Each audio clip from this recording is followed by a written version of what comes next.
the first thing I'm going to show is just on the IS Self-Help Center page, which is under IS Support Center, Self-Help Center. If you need instructions on how to set up your own BI dashboard, they're right here, where it says BI Dashboard Login Instructions. And it's a PDF document. It'll just download to your computer, or it will open in the browser window. So that's that. Now I'm going to switch over to the other document. You know, it's really disconcerting to hear myself talking back to myself, and I now feel really sorry for everybody else who has to listen to me all day long. Okay, so once you log in, assuming you've logged in before, you have built up your dashboard with a set of, these are called dash blocks. You will see whatever you had the last time you were there, and you can move them around, and you can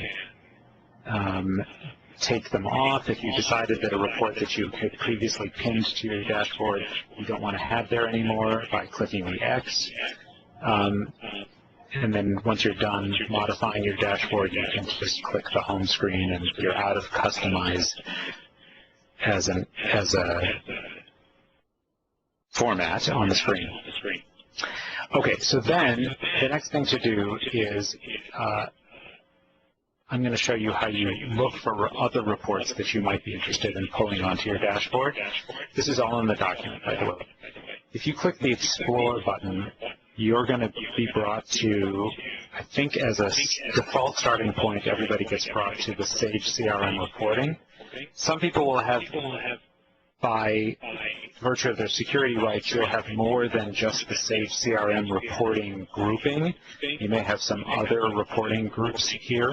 And so just know that if you're seeing something else and you think you want to switch to a different group of reports to explore, you just click whatever group of reports you want to look at. And so I'm going to go back to the Sage CRM reporting.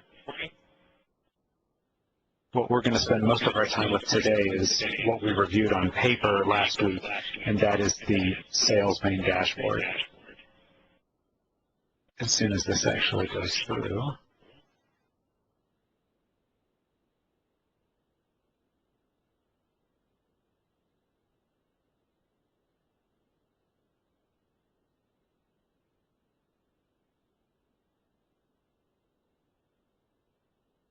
Somebody muted the audience, which is great. Don't know if anybody can hear me now, but I tried to unmute myself. That's much better. We no longer have the echo. However, the problem is my browser has frozen here. I'm at an SAIC office. Here we go. The network is sometimes a little slow here at the SAIC office. Okay, so I'm back to exploring content within the Sage CRM reporting category. And you can see right now we have these grouped into three main categories: consultant reports, engagement reports, and sales reports. I wouldn't say that there is a finely tuned definition that determines exactly what chart goes in what section here. So use those as general guidelines, but not the be-all and end-all of where you will definitely find a specific report. But the idea is you can browse reports here, and if you see one that you like, you can look at it, or if you see one you think you might like, you can look at it. So here's headcount by practice and solution group. You can filter based on the filters that are available. So you can filter by consultant, by all of the different employee types there. You can filter by the consultant's type here: standard hourly, standard salaried, full-time hourly. As you can imagine, we're in the process with the HR information system consolidation that's occurring this week. We're in the process of consolidating all of these different legacy employee types from the two companies. So we'll start to reflect that in the coming months as we get all of our reporting systems to match the new structure of our new transactional systems. And then you can also look at Max IT, SAC Canada, VCS. Anyway, those are just examples of filters, but this is the report. And if you decide, hey, I really like this report, what you can do is you can pin it to your home screen by just clicking the pin button up there. I had already had it pinned, so I unpinned it quickly. But so then it's pinned to your home screen, and the next time you go to your home screen, you'll be able to find the report there. But you can also then just go back to the category of, to the section of reports that you were looking at and look at other reports as well. So if you wanted to look at estimated revenue by territory, for example, you could look at that and you decide, hey, yeah, I want to be able to quickly see how I'm doing at a glance against my peers. I'm going to pin that to my home screen, and then that will be pinned to my home screen. And then you go back to your home screen, and those two reports that I just pinned, you can see are down here, headcount by practice and estimated revenue by territory. Okay, so, but most of what I want to spend time going through is the sales dashboard, which was done as quickly as we could back in February, when we were all trying to figure out how we were working together as a company and how we were going to count things. So we are now in a process of taking a new look at what are the key sales metrics that that members of the sales team and members of the delivery teams are going to need to look at. And we're working through the design and the development of some new, changed, and improved metrics. So what I'm going to show you now is what we have, but we're working with Jessica and Mark Hirschfield and others on the BI user group team to develop a new, and Joan Tatchin to develop a new set of sales dashboard reports. The goal is to be able to replace the Excel files that are sent out for the Friday sales call with everything being online. So there are 4 tabs to this dashboard. The first one is fairly straightforward. It's the sales pipeline. The thing to note here is that you can filter each side of this dashboard. So you can filter the ICGLS and Ops and Legacy Support side by using the filters here. So if you wanted to just look at what was in the Northeast region's pipeline, you can change that filter there. And once this little thing stops spinning, you can see that now we're only looking at the subset of in-progress opportunities that are associated with the Northeast area. And then if you wanted to drill down and look at those more specifically, so for example, to look at the 12 opportunities that are in stage 4, then you click on that slice of the funnel and they're brought up here, and you can sort by headings. So you can sort by practice, you can sort by company, you can sort by bill rate, you can sort by any of the column headings that are here. The other thing that this allows you to do is it gives you a little bit of a sort of a quick way to audit, right? Is this opportunity really aligned with the correct practice? That's important, obviously, for the practice directors and the CPMs to make sure that they're looking at the right ones. And then you can see any of the other information. And as you scroll across the bottom, you get more and more information here. It looks like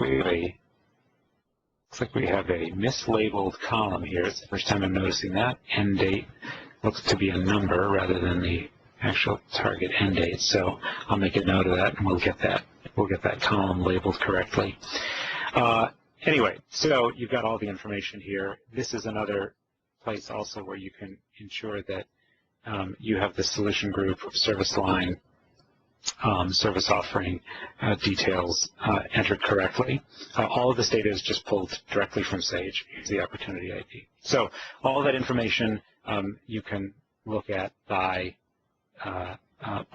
sales stage. And if you want to filter further by territory within that area, or you want to look at only the all scripts opportunities within that area, you can further filter it, and we'll see the pipeline shrink here in just a minute. So here are the 7 opportunities that are related to the all scripts practice, and then when you click on that part of the funnel, it brings up just those 5 opportunities there. So a quick and easy way to see what your pipeline is holistically and then get down to the details as well. The solution side of this, just because the solutions data is structured differently in Sage than the ICGLS and legacy support data, there are a different set of filters here. So if you want to start filtering the solutions pipeline here, you just have to click on that yellow text that says click for solutions filters, and now they come to solutions filters, and you can do the same thing. So showing my Northeast area solutions opportunities, here they are, and let's look at the 6 that are in stage 2. I think that's stage 3. Nope, stage 3. Sorry. And here they are organized by project name. So they're organized into project Hey, Jeremy. hierarchies. Yes. Jeremy, it's Sarah. I've noticed when I've used this tool that if you wanted to go ahead and export from here so that you were looking at that you can't look at the entire funnel, you can only look at it through the sections. So I could only export the 23 or the 6 or the 1. I couldn't export the comprehensive funnel at the various stages. Is that accurate? I should just be going to a report? That may well be, because this is set up to produce the detail only when you click on that particular slice of the funnel. So what you'll be exporting is only that particular set of opportunities by that stage. There probably are, I'm sure there are other reports that will allow you to do it regardless of stage. We'll probably get to that pretty soon, actually. In fact, I think I know how to show you that. We'll look at that in just a minute. And if we don't get to it, then, and that's something you want to be able to do out of this tool, best thing to do would be just to put in a request to the help desk support at maxitvcs.com, and we'll get that in the queue and get that added as part of this release. So anyway, pretty straightforward. And just a note, make sure you know which side of this dashboard your filters are applying to. So right now they're at solution. If you want to go back and change your, go back and change your filters there. Of course, I get an error now. Here, let me just reload this. You can always, you should be able to just switch back. If this oh, great. What's going on here? We may have just hit a refresh here.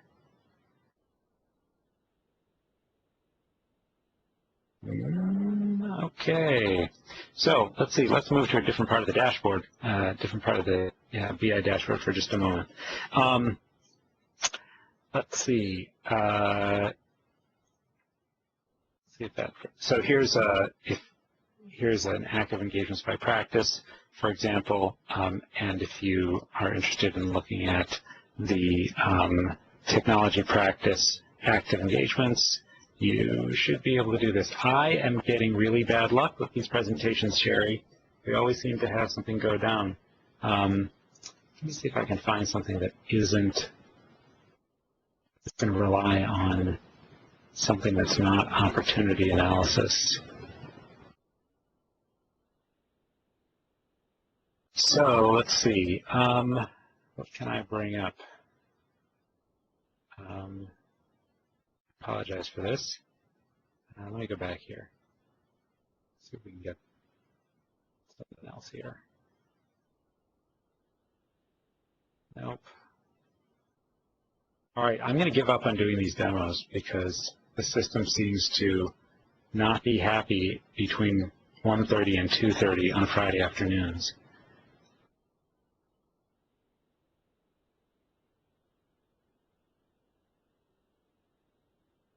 No. All right, well, let's see. Maybe this will come back online in a minute or two. I'm actually going to ping somebody on the BI team and see if they know of something that's just happened. Just give me a moment here. In the meantime, anybody have any questions or other complaints that you want to lodge, besides the fact that every time I try to do a demo, the dashboards crash?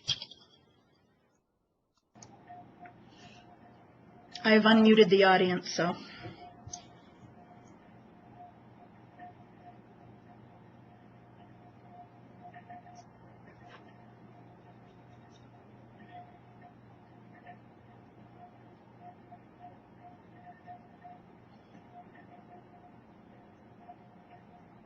Jeremy, it's Mark Dermott. Can you hear me? Yes, I can. Just have a quick question as you're working through this. There's a way it appears that can I pull up the revenue per AE or area on Go Live? Can I search this in that capacity? How much revenue? By territory, let's take a look. Okay.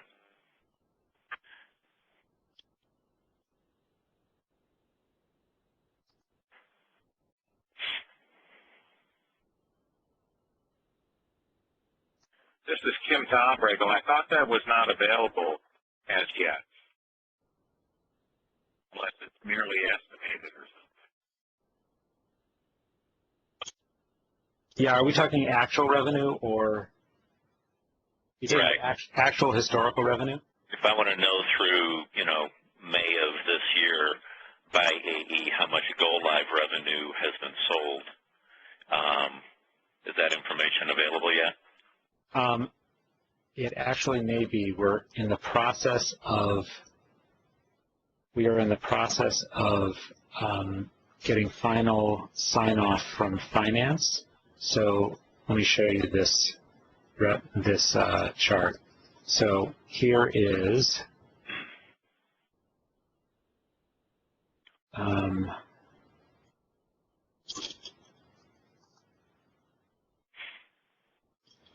so, for example, if you wanted to do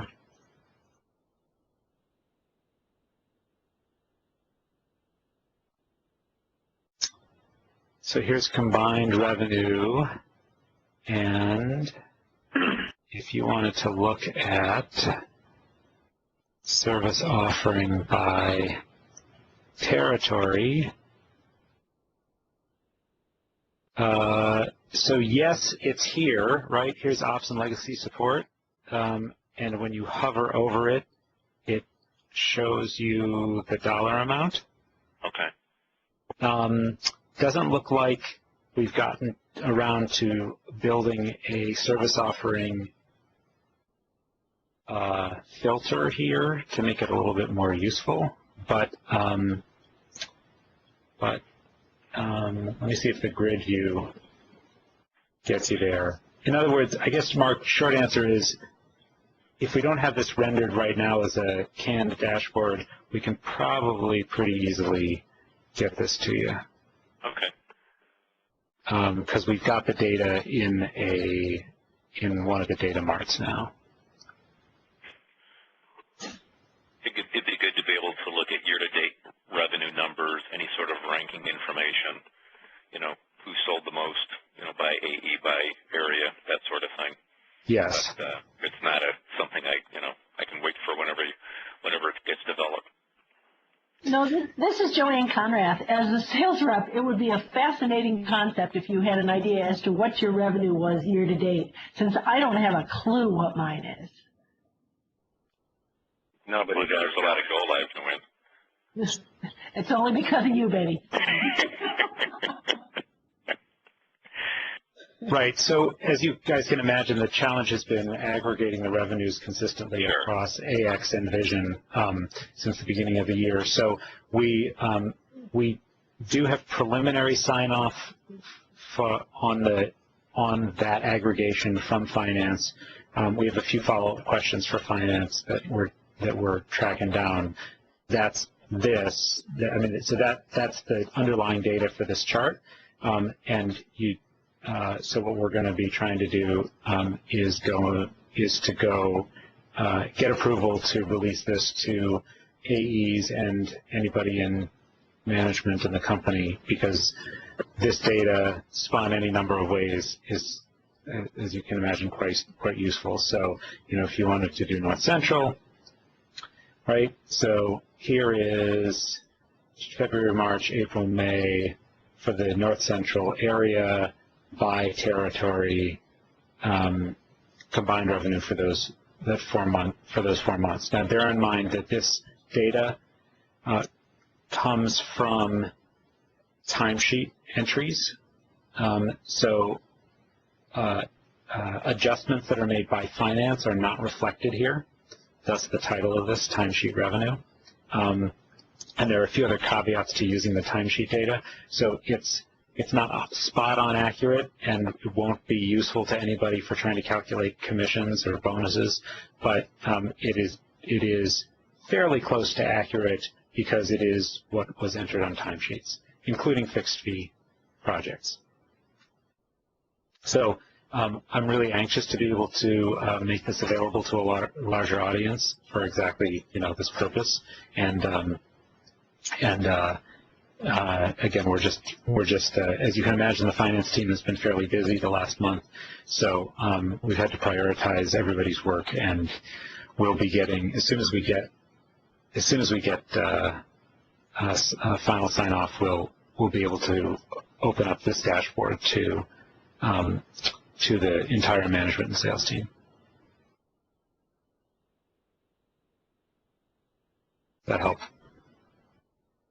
Does that look right?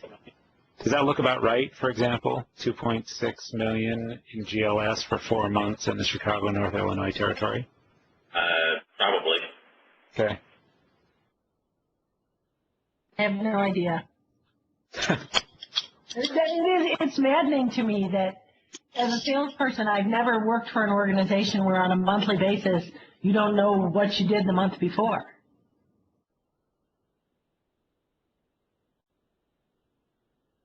I understand. All right, hold on. Let me try to follow up with Alex.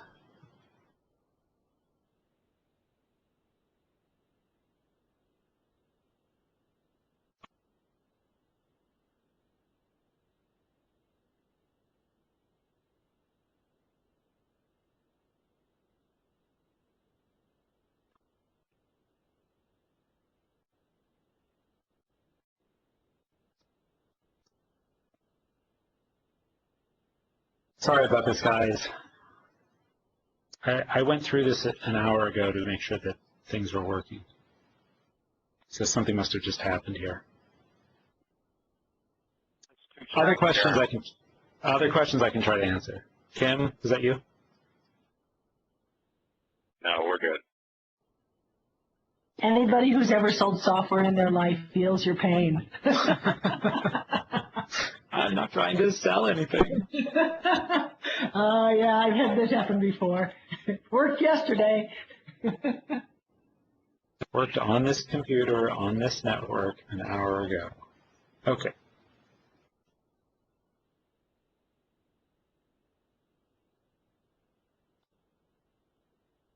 Well, Sherry, you can schedule me for the July 5th info share, because that way, at least if it doesn't work,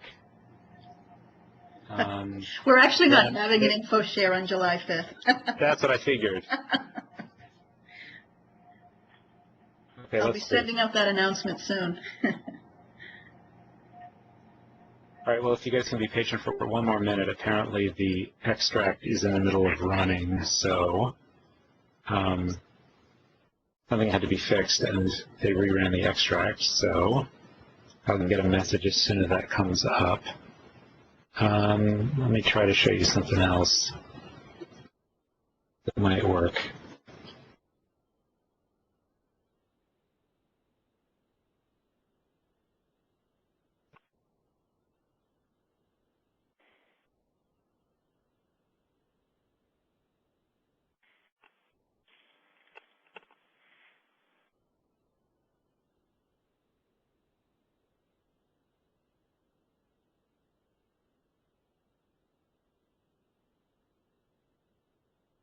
All right, so here's another example of how we're trying to allow us to look at revenue by month. So this would allow you to choose your area,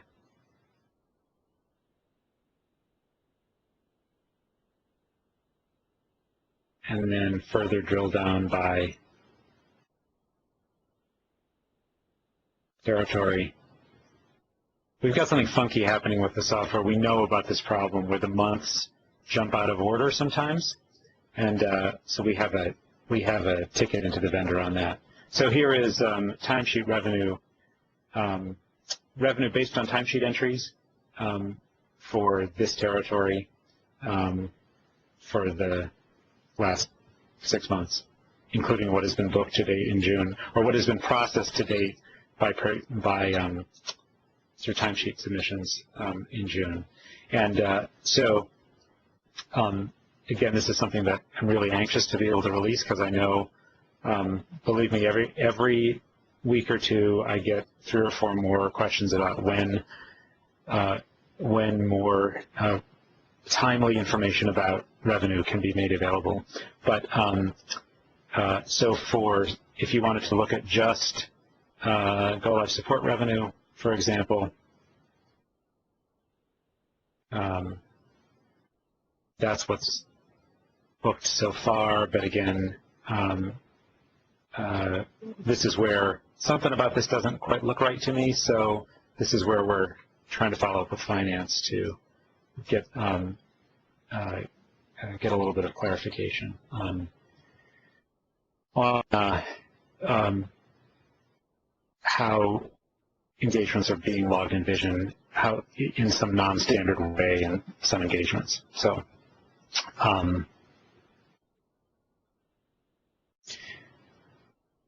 getting there toward that request, and they need to be able to see this information in a more timely manner.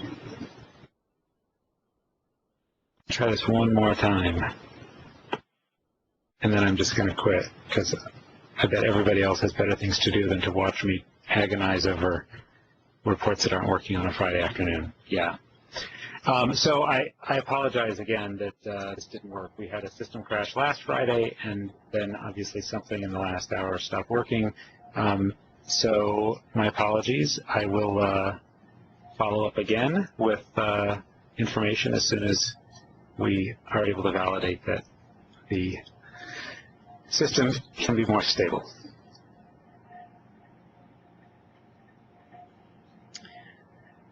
Okay, does anyone have any other questions for Jeremy?